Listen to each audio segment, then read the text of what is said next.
السلام عليكم ورحمة الله وبركاته. ازيكم عاملين ايه؟ يا رب تكونوا بخير.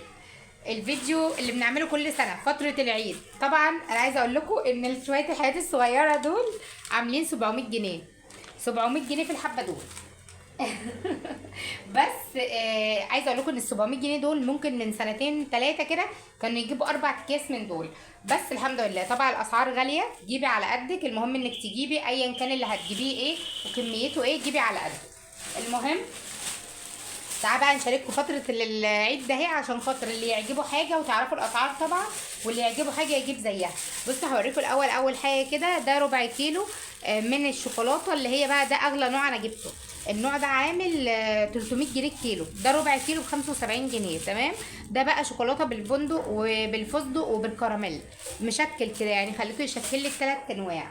تمام، يبقى دول ب 75 جنيه. وجبت كمان ربع كيلو شوكولاته، طبعا ده البسكوت بالشوكولاته ده كل سنه اللي هو كوبرتينا. ده عامل بتاع ده 45 جنيه، الكيلو ب 180. كان الكيلو ب 80، اقسم بالله انا فاكره كنا بنجيب الكيلو ب 80. كنا بنجيب الربع ب 20 جنيه، ده الربع منه عامل 45 جنيه. تمام. جبت كمان ربع كيلو شوكولاته من دي اللي هي العاديه، النوع العادي، ده ب 200 جنيه الكيلو. جبت ربع كيلو منها اهي، ده ب 50 جنيه.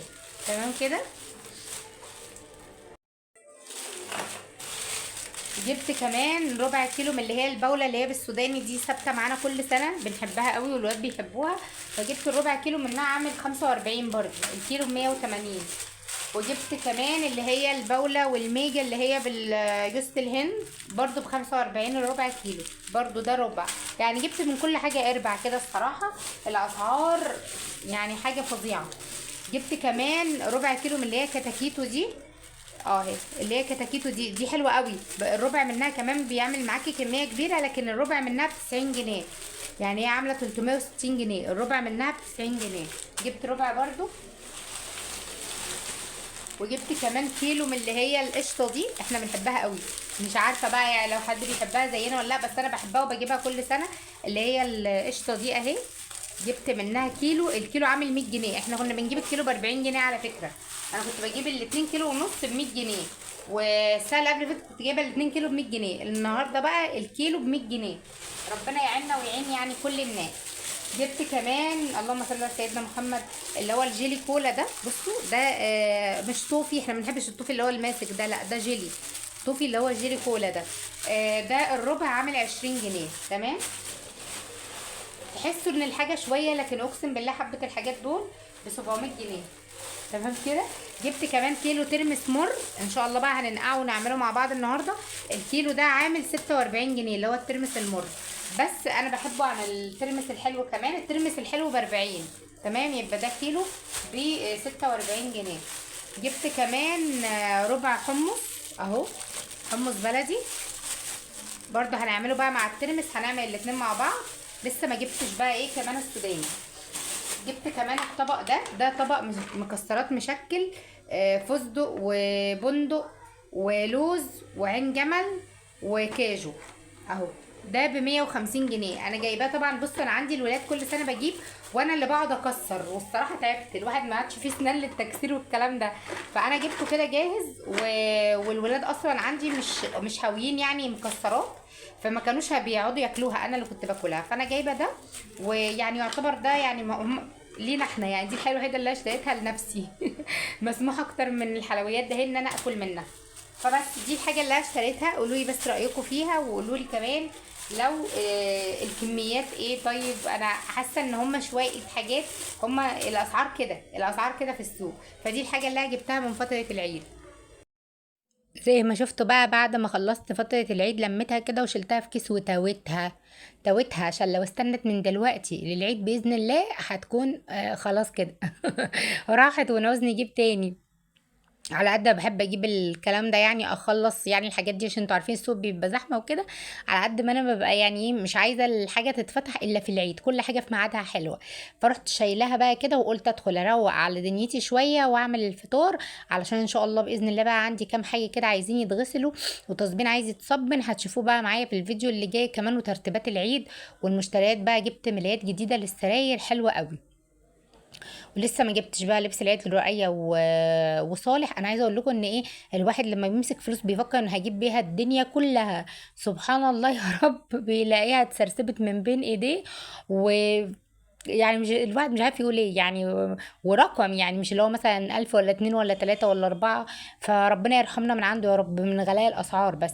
فالمهم بقى مسكت أجهزتي كده، أول حاجة زي ما أنا متعودة أدخل المطبخ ألف كده لفة عليه. الصراحة بيفضل نظيف خالص، ويعني ما بيتعبنيش بقى في التنظيف. وإن شاء الله بقى حتى في تنظيفات العيد وفرش العيد هيبقى سهل وبسيط كده، الدنيا كلها هتبقى بسيطة. والشقه كده هتنور بشويه حاجات تريكات بسيطه كده هتشوفوها معايا ان شاء الله وانا بنضف. فمسكت بقى اول حاجه كده اللي هو الفرن الكهرباء ده، مسحته من تحتيه ومن فوقيه والديب فريزر كمان من تحته ومن فوق، ومن الفتحه اللي هي بتاعته دهيت. ودواليب المطبخ كلها خدتها كده مسح. مطرح ايديا بقى بمسك حاجه بعمل حاجه بتلاقي ايديا كده عملت او بصمت. وانا ما بحبش كده، رغم ان انا والله يعني انا قبل ما امسك اي حاجه اي ضرفه اي حاجه في المطبخ عامه، قبل ما بمسكها بغسل ايدي الاول. يعني لو انا شغاله وجيت امسك اي حاجه او اجيب اي حاجه من الظرف لازم اغسل ايدي وامسحها الاول. لكن برضو الامر ما يسلمش يعني. فالمهم مسكتها كده بقى مسح لحد ما بقت زي الفل. وحد قال لي ما تغيريش لون دواليب المطبخ. انا مش هغير لونهم، اغير لونهم ليه؟ هما دول مش بيدهنوا، دول اصلا المونتال. انا كنت بتكلم على الابواب بتاعت الاوض وكده. بس حتى دي الصراحه الموضوع ده مش متاح معايا دلوقتي. يعني انا عايزه اخلص كل اللي ورايا، عشان انتوا عارفين يوم الوقفه ده انا بحب ان انا اقضيه كده وانا رايقه وكل الدنيا حواليا رايقه. ما يبقاش ورايا اي حاجه اعملها اصلا يعني. فالمهم كنت سلقه مكرونه وكنت مولعه كمان على صلصه طماطم اهي، وكان اليوم ايه يعني رايق بالنسبه لي. فقلت بقى انجز كده واخلص بسرعه، عشان بعد ما احط الفطار كمان هعمل لهم حاجه حلوه. فبس فلفيت بقى على الاجهزه كلها وعلى كمان الغسالات وعلى البوتاجاز وعلى التلاجة. ما خليتش مكان الا ولفيت عليه كده ومسحته كويس ولمعته كمان.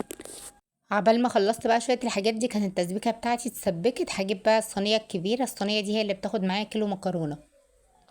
فجبت بقى الصينيه الكبيره كده وهصفي المكرونه بتاعتي، هي كنت حطاها يعني في المصفى، وهجيب بقى الصلصه واقلبها عليها وانزل بقى في الصينيه وادخلها الفرن. بتخلي المكرونه طعمها حلو قوي.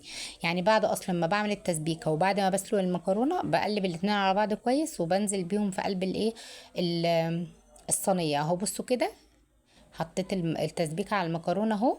هقلب بقى الاتنين مع بعض كويس وانزل بيهم في الصينية وادخلها الفرن بقى. بصوا بتاخد طعم وريحة وبتبقى جميلة قوي.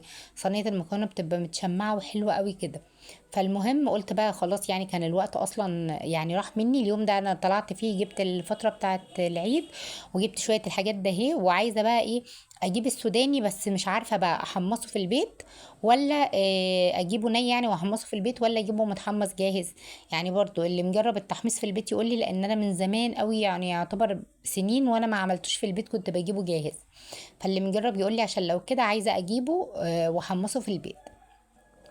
فبس نزلت بقى بصينيه المكرونه بتاعتي في قلب الصينيه كده وهقلبها كويس. طبعا بصوا انا بحب الصلصه كتير في المكرونه، الولاد بيحبوها كده. فهديها تقلبتين بقى وادخلها على طول ايه على الفرن. يعني ايه قبل المغرب بحاجه بسيطه، يعني انا بولع عليها مثلا على الساعه 6 كده بتتشمع وبتبقى حلوه قوي. وبطلعها على طول على الغرف. شلتها بقى كده في الفرن. ورحت ماسكه بقى المساحه بتاعتي دي، حطيت عليها بختين كلور وبلمع بيها كل السيراميك بتاعي. كل سيراميك المطبخ بيبقى بيبرق كده وحلو وبتشيل اي حاجه عليه. ما بتخلينيش احتاج ان انا اغسل سيراميك ولا حاجه من دي، وبيبقى السيراميك نظيف على طول. فمسكت بقى المساحة دي ورحت وجيت بيها كده على كل الحيطان وفوق التلاجة والحيطان اللي هي فوق الحوض وكله وناحية الشفاط وكل حاجة. لما بقت الدنيا كلها بتبرق هخلص بقى مسح الحيطان، وبعد كده على طول بقى ايه هبدأ ان انا افضي معاكم بقى الفطار كده، نقدم الفطار ونشوف هنعمل ايه بعدها. اهو زي ما انتم شايفين بصوا بتلم كل حاجه، ما بتخليليش اي حاجه على الحيطان. والكلور بيخلي الحيطه بتبرق كده لان هو اصلا هو اللي بينظف. ف وعلى فكره ريحته ما بتبقاش نفاذه قوي، يعني انا مشغله الشفاط وكده وهي بختين بس كلور بس عليه بتبقى زي الفل اهي. وبعد كده بغسلها بقى وبسيبها تنشف، ومن ما عاوزه استخدمها تاني بستخدمها. يعني مخليها بس لحيطان المطبخ كده الصراحه، يعني اكتر حاجه بستخدمها فيها هي حيطان المطبخ. جيت بقى هنا على الحوض، كان في شويه بقى مواعين مطرح ما انا حضرت الفطار وكده، فقلت اخدهم قبل ما ابدا ان انا بقى احط الفطار. بصوا ما بيجي عليا اذان المغرب ما بخليش ولا طبق في الحوض، علشان كده كده لما بقوم بقى بعد الفطار بلم الفطار، بغسل بقى اللي ايه اللي طلع من الفطار، فاهمين قصدي؟ فاللي هو ما بخليش اصلا الحاجات اللي هي قبل الفطار دي بتتغسل قبل الفطار، ما بخليهاش لبعد الفطار، عشان كده كده هتلاقي عندك بعد الفطار مواعين تقومي تعمليها بسرعه. يعني اول ما تقومي من على الاكل، انا اول حاجه بعملها اول ما بشيل الاكل ان انا بلم مطبخي، بلم مواعيني، ما بخليش اي حاجه مش نظيفه. ده بيسهل عليا كتير على فكره، وبيبص بكسب وقت وبكسب مجهود وبكسب كل حاجه. حتى زي ما قلت لكم في التنظيفات بتاعه العيد هتتابعوا كده هتعجبكم خالص، وهتلاقوا ايه قد ايه ان هي بسيطه ورقيقه والدنيا ظبطت باقل حاجه. فالمهم غسلت بقى كل الصحون بتاعتي دهيت، وبصوا الصفايه دي حلوه والصفايه دي حلوه، انا يعني انا مخليه اللي هي الصفايه اللي هي تحت دي بصفي عليها المواعين والحاجات البلاستيك اللي انا عملت فيها خلاط الكبه الكلام ده كله، والصفايه التانية بحط عليها الاطباق. بصوا بتبقى بسيطه وسهله يعني ايه، وكده كده بتصفي على الحوض ما فيهاش اي مشكله. هخلص بقى المواعين بتاعتي، وهتشوفوا بقى وانا بغرف معاكم الفطار، وبنعمل كمان نوع حلو بعد الفطار هيعجبكم قوي بطريقه بسيطه برضو، وان شاء الله باذن الله تطبقوها وتعجبكم. قولوا لي بقى الايام دي انتوا خلصتوا ايه، وصلتوا لحد فين، خلصتوا ايه في نواعم العيد او في التحضيرات والتجهيزات اللي احنا بنعملها؟ فانا مستنيه برضو نسمع منكم ونشوف انتوا خلصتوا ايه. بصوا بقى اهو، غسلت كل المواعين، هدعك بقى الحوض معايا بالحنفيه بكل الحاجات دي، وبصفي وبلمع الحوض كويس، بنشف عشان ما فيش حاجه تقع كده ولا كده. وكانت الايه الغساله اللي هي الاوتوماتيك كانت شغاله جنبي، بحيث ان انا اخلص كام دور ايه كام دور هدوم كده من عندي، ما يتبقاش عندي حاجه. بصوا اهو خلاص كده خلصت، هنلمع بقى وايه ونشوف هنعمل ايه مع بعض. ببقى محضره العصير بتاعي بقى وحطاه كده في التلاجة، الصراحه ما بسيبوش بره، عشان يعني ببقى عايزه فيه سنه سقعيه. انا عارفه ان الجو من الصيف، لكن العصير يعني بيبقى شامم، بس يعني ايه التلاجة انتوا فاهمين قصدي، يعني مش ساقع قوي، لكن برضو مش ان هو كانه لسه معمول سخن وكده، لا ما بحبش كده. فبس ببقى حاطاه في التلاجة بطلعه كده وبصبه ساعه الفطار، بيبقى طعمه حلو قوي. فبس حطيت بقى اهوت الكاسات بتاعتي، انا نقلت الوحده اللي هي بتاعت الكاسات دي الناحيه التانية، وهحط بقى العصير بتاعي. كنت عامله عصير برتقال بالجزر، بصوا تحفه. كنت سلقه سلقه جزر، وبحطه في ميته كده يعني بعد ما يبرد هو والميه بحطها في الخلاط، وبنزل عليه بقى بعصير برتقال بلدي انا عصراه الاول بره. يعني ببقى عصرة عصير البرتقال بره، ما بحطش البرتقانه بحالها، لان البرتقال البلدي بيبقى فيه بذر، والبذر ده بيمرر العصير، فعشان كده بحطه ايه العصير بتاعه بس، وببقى مصفيه من البذر كمان، وبديله ضربه بيعمل احلى كوبايه عصير. وقليت كمان البانيه بتاعي هو حضرته، ما خدش بصوا دقيقتين. وهغرب بقى المكرونه بتاعتي، وبصوا بقى يعني ايه، وكان عندي كمان بطاطس من قبلها بيوم، رحت مسخناها برضو جنب الفطار.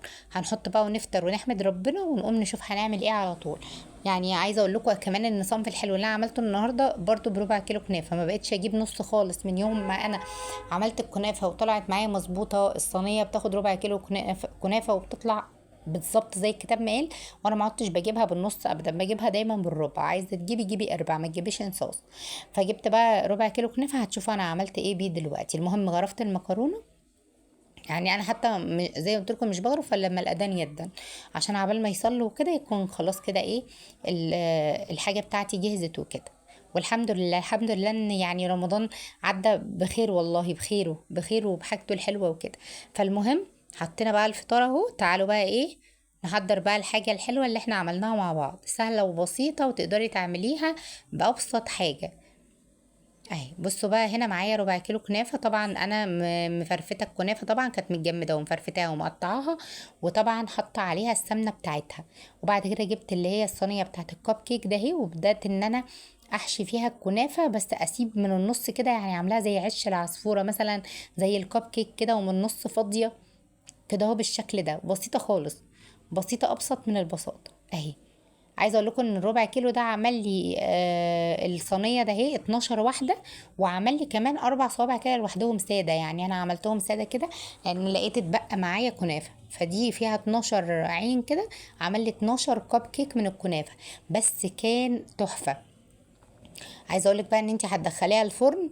الفرن بحب اعمل الكنافه في فرن الكهرباء، بيبقى شغال على النار من فوق ومن تحت، فبتاخد لون حلو من فوق ومن تحت مع بعض، وبتطلع جميله في منتهى الجمال. هدخلها بقى الفرن، واول ما تاخد لون من فوق ومن تحت معايا هطلعها واسيبها تبرد. لا مش هسيبها تبرد، هسقسقها بالشربات وهي سخنه، لان الشربات عندي بارد. هسقسق عليها شربات كده، الشربات العادي بتاع الكنافه العادي، وهسيبها بقى تبرد خالص هي والشربات بتاعها، عبال ما انا اعمل بقى الحشوه اللي احنا هنحطها في قلب الكنافه دهيت، هتشوفوها دلوقتي.